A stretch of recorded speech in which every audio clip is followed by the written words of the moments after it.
Hello, super friends, and welcome to the Friday edition of the Sacred News and Weather. I got some dog ears here.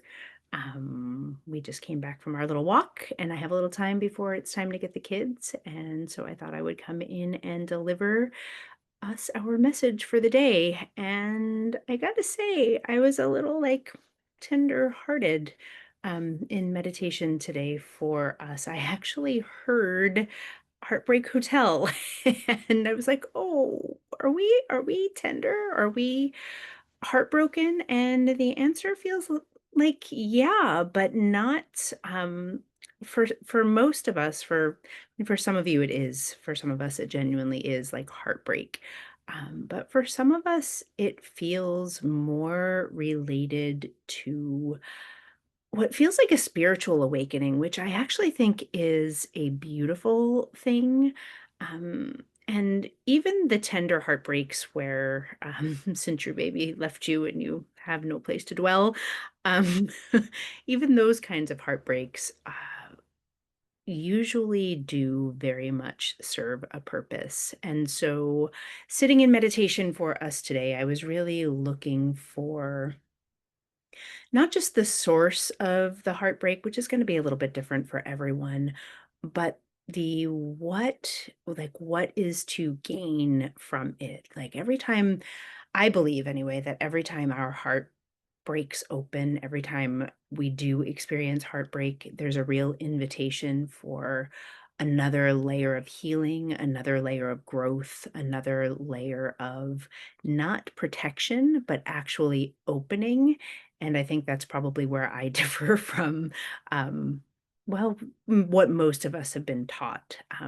And to be fair, I think I spent the first 3/4 of my adult life, allowing heartbreak to close me off, and it's really only in the last several years that I've really learned, the potency and the power in our hearts breaking open. So that's where we're going to go today. As with all of my messages, take what resonates, leave the rest behind. Don't try and fit yourself in a box. If you have stumbled across me, whether in real time or close to real time or not even close to real time, there is very likely going to be something in here for you today. So you can trust that. But if you don't see yourself, you can go ahead and turn me off, tune me out, and either find something below or wait for something new to come. The way I experience your energy is when you listen, when you tune in, when you like, when you share, you subscribe, you tell me you tuned in. That is a very easy way for me to pick up on your energy. But I do want to give a little shout out to who I like to call my secret fans. I feel you. I know you're listening. I know you're watching, and I'm so appreciative of you, even if where you are in the world doesn't make you want to come out and talk to me and let me know that you're watching and listening. I can feel you, and I'm super, super grateful. So thank you. Thank you. Thank you. Thank you. All right. Without any further ado, I am going to close my eyes and I'm going to tune back into Heartbreak Hotel. And I will also say this, there was a very clear tarot image of the Five of Pentacles, which is that feeling of abandonment, that feeling of being left out in the cold, and that feeling of being all alone. But in the traditional Rider-Waite deck, we see them out in the cold. We see them out by themselves. It's usually a, a man and a woman, and one of them is crippled. He's crutches and his leg is wrapped up and they're out in a cold, but they're standing in front of a church and all they need to do is open the door and they will be inside somewhere warm where they will be welcomed, but they can't even see that. They're feeling so cold, so abandoned, so alone that they can't see the very door in front of them. They can't see the warmth in front of them. And that's a little bit of the flavor of this Heartbreak Hotel that I was feeling for us today, which is Many of us are feeling alone. We're feeling out in the cold. And I alluded to this the other day as well. I can't remember if it was Monday's message or Wednesday's, where like we're being invited to change, to shift our perspective, to see more of what's available to us. And I feel like part of this abandonment, part of this heartbreak is almost a refusal to see what is directly in front of us, directly in front of our faces. It's like, "Oh, it's right here. We just need to, like, look a little this way or look a little that way or look head on or, like, step fully into the doorway and then we are going to very likely feel the opposite of that abandonment, that opposite of feeling so lonely we could die, the opposite of feeling so left out in the cold.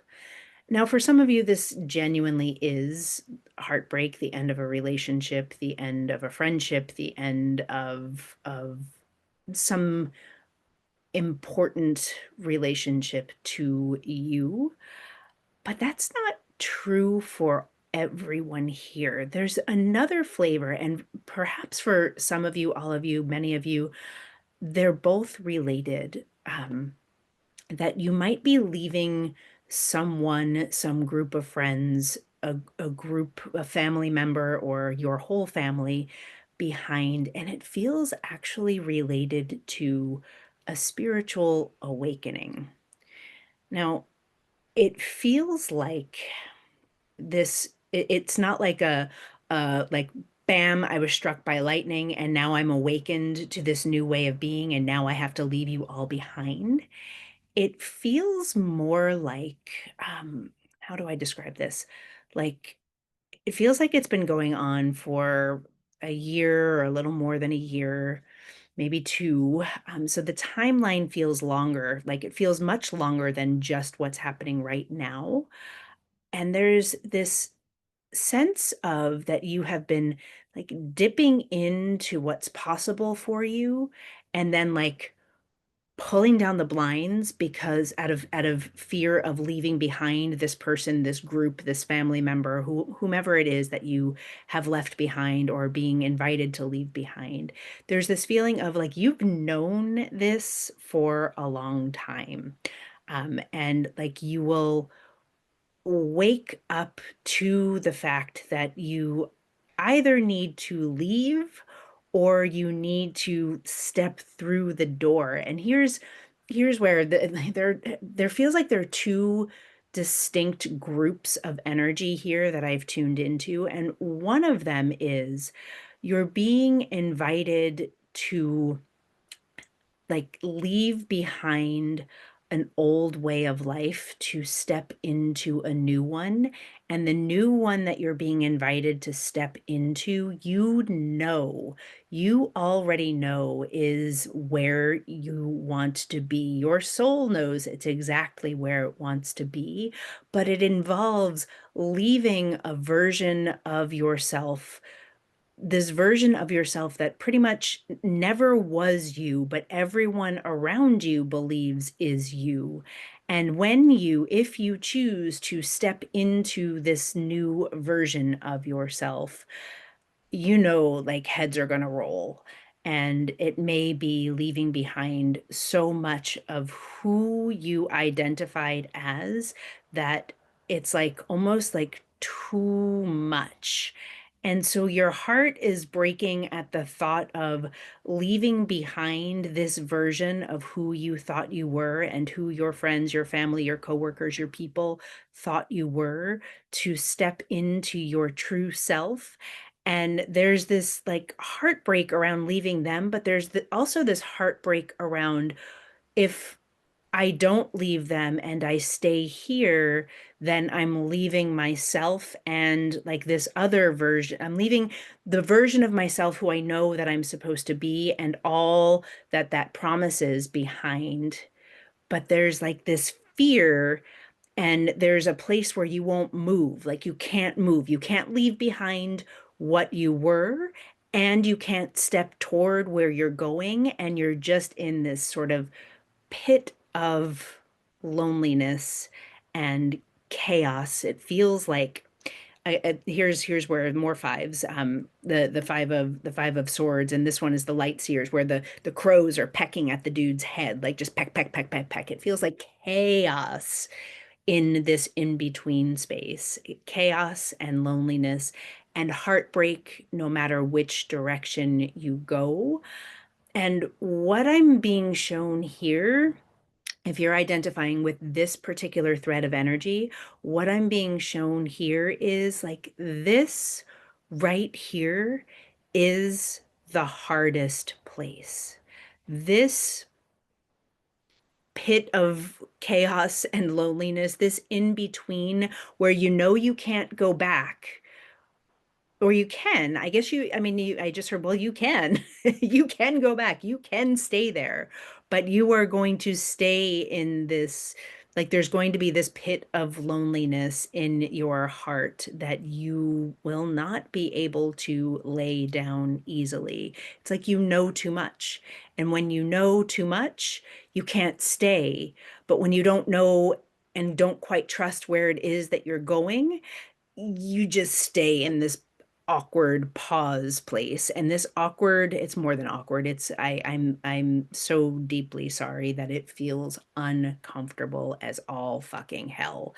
And for those of you who are in here, I am just beaming you all of the love and maybe a little energetic, like, go toward where you're supposed to go. Just go. You deserve it. The people who are, nothing that is meant for you will ever get left behind. So if you do step into this new life, trust that anyone that was meant to join you, and my dog is groaning in agreement, anyone who was meant to go with you is actually going to come with you into this next version of yourself. But you need to make the move. And this limbo space is actually the hardest space to be in. And that's where you are right now. So if you can let me nudge you, I nudge you into the next timeline.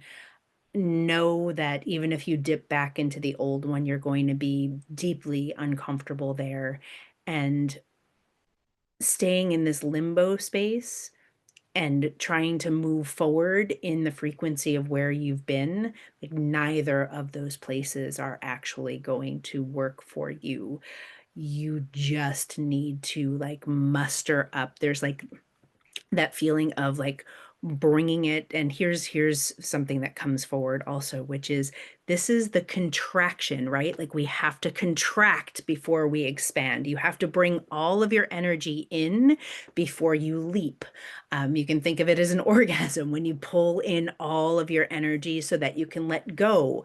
There, you're in the contraction, or you're about to come into the contraction. There's also this feeling of like, ugh, like this boneless feeling here of I don't know where I am, so I'm just kind of boneless. And so if you're kind of feeling boneless and directionless, like, maybe do invite your momentum to come all the way in so that you can leap into the next place. I have more available that I'm going to share about this limbo space, but let me bring in the other thread of energy. It's like there were two groups who were in this heartbreak place. The second group feels like you are leaving, like you're directly leaving a relationship, or you have just left a relationship and you are in this place of, or the relationship left you. I'm not sure, but circumstantially I don't think it matters. The feeling of where you are now is the limbo space that you're in, the heartbreak that you're in, is this feeling of like questioning your own worthiness. And I feel like that's valid for both categories here, but this particular category is questioning. It feels like you're questioning your own worth. You are in that place of storyline where, like, I'm never going to be good enough. No one is ever going to be good enough. Maybe I'm better off without love. Maybe I'm better off without this friendship. Maybe I'm better off without this family member. But like, and I feel like in many instances you very well are, because that's what happened, or that's what's happening now. There's a reason for this pause. And whether you go back to this person or you go back to this group of friends, um, or back to, there's always one of you, some of you, there are a few people in here. I don't think there's a large number, but there's a group of you who are like, this is all about work and leaving a job, and do I leave a career? And so this might be for you here, over here in this category as well, where you're questioning your worth and you're questioning your ability to actually come into this next timeline. Like, maybe I'm supposed to be small. Maybe I'm supposed to stay down here. Maybe I'm not supposed to have love. Maybe I'm not supposed to have the kinds of friendships, the kinds of relationships that I want. And in this place, the limbo space is that storyline on a loop that wants to just be extracted from your nervous system. It's like, wait, what? And both groups, it's like, what? You are worthy of love. You are worthy of magic. You are worthy of everything you've ever desired and dreamed of for yourself, simply because you exist. And I know that that's not what we've been taught. We have been taught that we have to earn, we have to prove, we have to show up and work hard and be gutted and ground down. And for both groups of people, or whether you identify with both, it doesn't really matter. Again, it felt like two separate threads, but as I'm talking, like, I can just see where they're winding and they're weaving together and they're overlapping. So take for you what you feel. But for both groups, there is the need to recognize your inherent worth simply because you exist. And no matter what mistakes you've made, no matter what mistakes your people or person or family or group have made, none of that matters. What matters most is that you have a deep understanding that you are so deeply worthy of receiving love, and you are so deeply capable of giving love. And you are so capable of evolving in who you are right now into the person that you most want to become. And for this group over here, and again, there's no, I'm saying over here because I'm just feeling one thread of energy this way and one thread of energy that way. But again, as I'm talking, they're weaving, but I'm just, for what it's worth, the group that I was talking about over here, with the self-worth really being in question and really feeling like, I'm gonna fuck it all, I'm gonna give up on love, I'm gonna give up on this new career path, I'm gonna give up on this friendship group, I'm gonna, or on ever having the friends that I desire, ever having the family that I desire. What I want to invite you in particular, but all of you, to do is to really recognize and embody your own sense of worthiness. We can't change other people. We just cannot do it. They can change for themselves, but the only person whose energy we have any authority over, is our own. And I want you to know and really start to feel your inherent worth in your own nervous system, in your own being, and in your own body. And for some of you, there's this element of punishment that's happening, where the storyline that you've taken on is like, for me to be worthy, for me to be worthy of this person, or for me to be desirable to the kind of person or group or job that I want, I have to punish myself into submission. I have to, like, not eat or eat in a very specific way. For some of you, this is about food and around body image. Like, I need to like starve myself and I need to stop drinking and I need to stop doing this and I need to run harder and do better and like change my whole life before I will be worthy of receiving, stepping into this next timeline.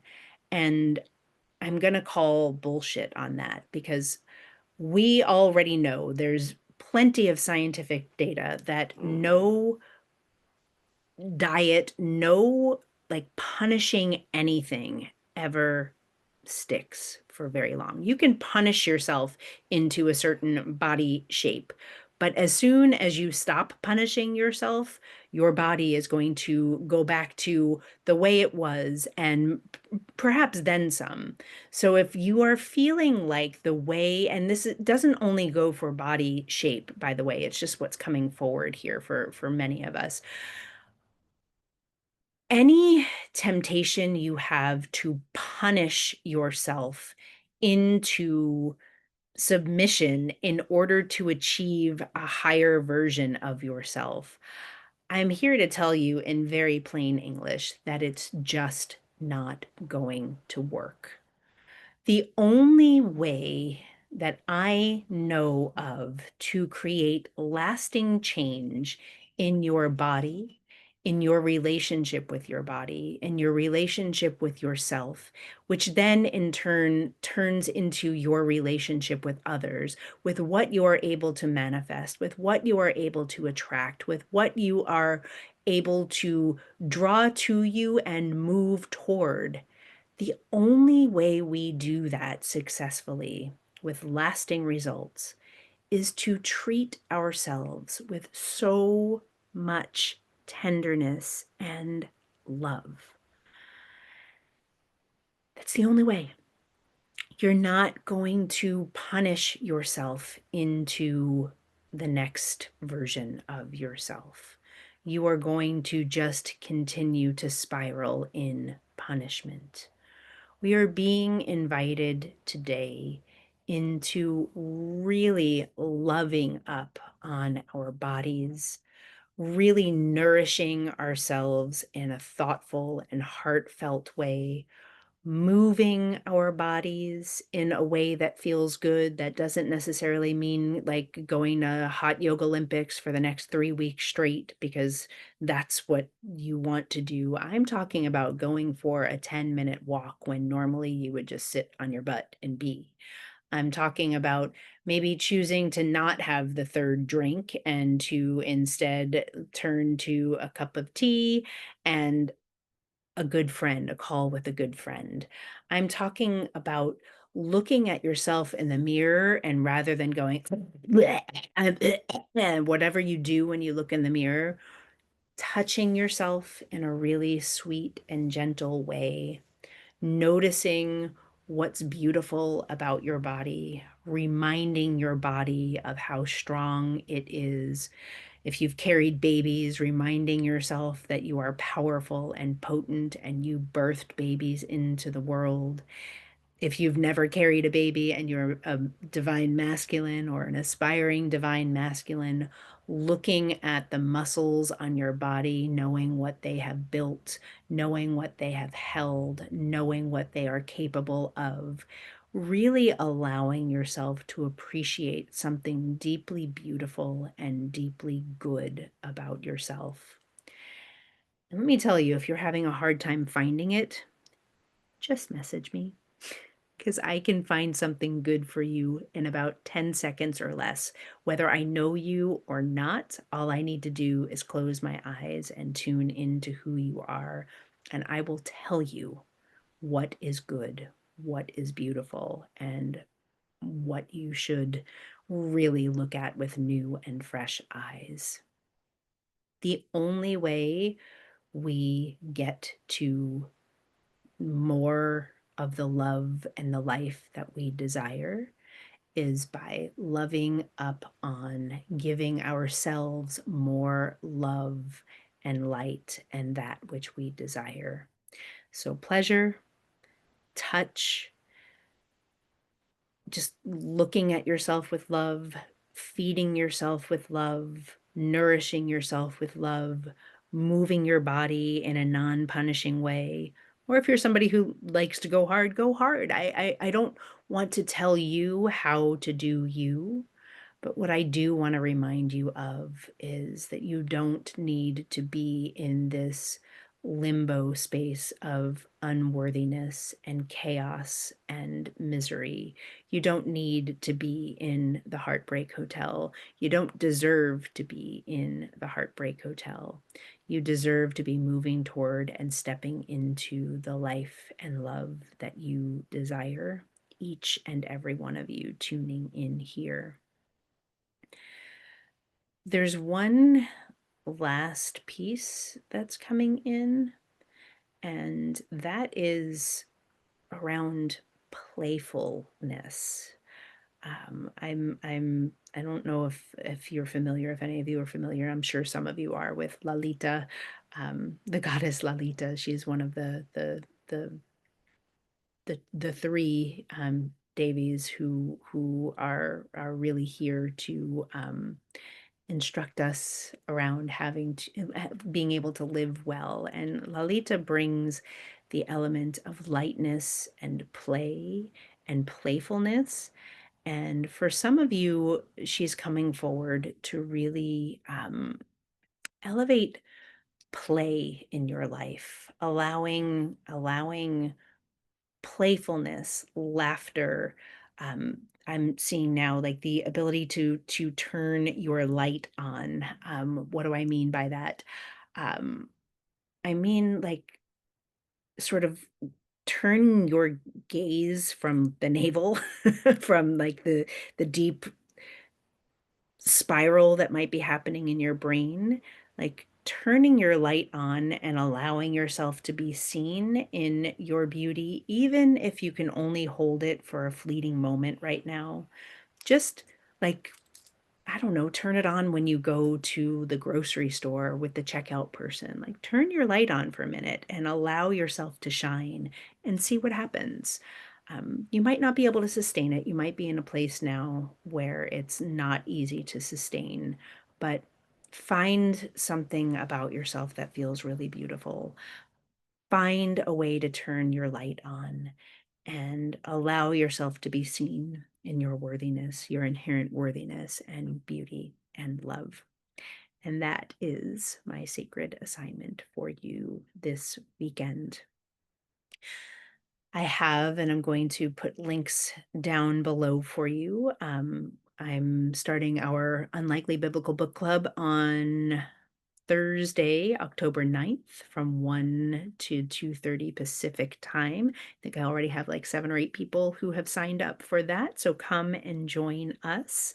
I also have just launched my winter retreat, and I think you get $500 off if you sign up before October 5th, I believe we said, and I've already got, I think, 5 or 6 people signed up for that. So come play with me in person at the retreat. Let me hug you and dance with you and break bread with you and tell you all the things that are beautiful about you and help you find them. And come and do that. I would love, love, love to have you. And if you are interested at all in it's not I'm not going to be reading we're not going to be reading the Bible to live and die by scripture. We're actually going to be reading these books to live by the broader message beyond what the patriarchy and the white Christian nationalists want us to believe about the Bible. And that is